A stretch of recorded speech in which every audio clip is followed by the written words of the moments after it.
नमस्कार, मेरा नाम डॉक्टर महेंद्र सिंह है और मैं अमृतधारा हॉस्पिटल में एज अ कंसल्टेंट न्यूरोसाइकाइट्रिस्ट कार्यरत हूँ। आज हम बात करेंगे डिप्रेशन के बारे में। डिप्रेशन एक बहुत ही कॉमन बीमारी है, बहुत ही सामान्य बीमारी है। इसे हम हिंदी में अवसाद कहते हैं या फिर उदासी की बीमारी कह सकते हैं। डिप्रेशन पूरे विश्व भर में करीब-करीब 28 करोड़ लोगों को हो जाता है और तो और हर 20 में से एक इंसान को जीवन में कभी ना कभी डिप्रेशन हो सकता है। इसके बारे में हम थोड़ा और जानेंगे। डिप्रेशन के लक्षण क्या-क्या होते हैं? डेली लाइफ हम कभी खुश होते हैं, कभी उदास होते हैं। इसका मतलब ये नहीं कि जब हम उदास हैं तो डिप्रेशन हो गया। अगर किसी व्यक्ति को मन में बहुत ज़्यादा उदासी है, पूरे दिन भर उदासी रह रही है और लगभग 2 हफ्ते या उससे भी ज़्यादा रह रही है, तो वो एक डिप्रेशन का लक्षण हो सकता है, उदासी का लक्षण हो सकता है।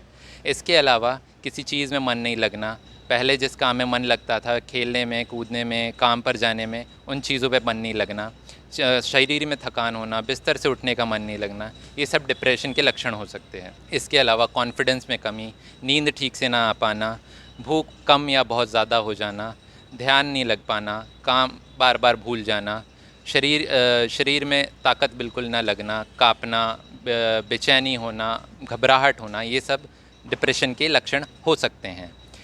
इसके अलावा हमें मन में बुरे-बुरे ख़्याल आना, नकारात्मक ख़्याल आना, जैसे कि जीवन में कुछ नहीं रखा है, आगे भविष्य में कुछ नहीं रखा है, कुछ अच्छा नहीं हो पाएगा, लाइफ़ के लिए नेगेटिव ख़्याल आना या खुद को नुकसान पहुंचाने की या सुसाइड करने के ख़्याल आना, ये सब डिप्रेशन के लक्षण हो सकते हैं। ठीक है? पूरे दुनिया में पूरे इंडिया में हर साल 1.5 लाख सुसाइड होते हैं। इसके लिए डिप्रेशन एक बहुत बड़ा कारण है। डिप्रेशन कई कारणों से हो सकता है, बहुत सारे कारण हो सकते हैं। उनमें से कुछ मुख्य हैं, परिवार में किसी को अगर डिप्रेशन हो रखा है या कोई दूसरी मानसिक बीमारी है, तो आपको डिप्रेशन का रिस्क बढ़ सकता है।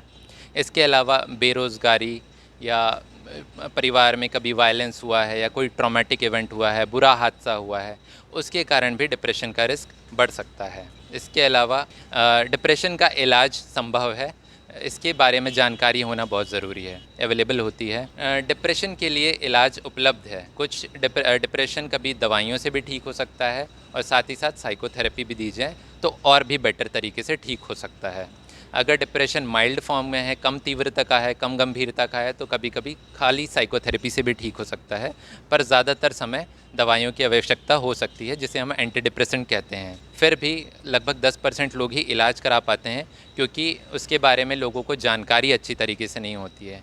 इसलिए अगर अगर आपको या आपके परिवार वालों को या फ्रेंड्स को डिप्रेशन के लक्षण लगते हैं, तो आप चेकअप करा सकते हैं। मैं अमृतधारा माय हॉस्पिटल में मंडे टू सैटरडे 10 से 2 और 5 से 7 अवेलेबल हूँ और संडे को भी 10 से 1 अवेलेबल हूँ। धन्यवाद।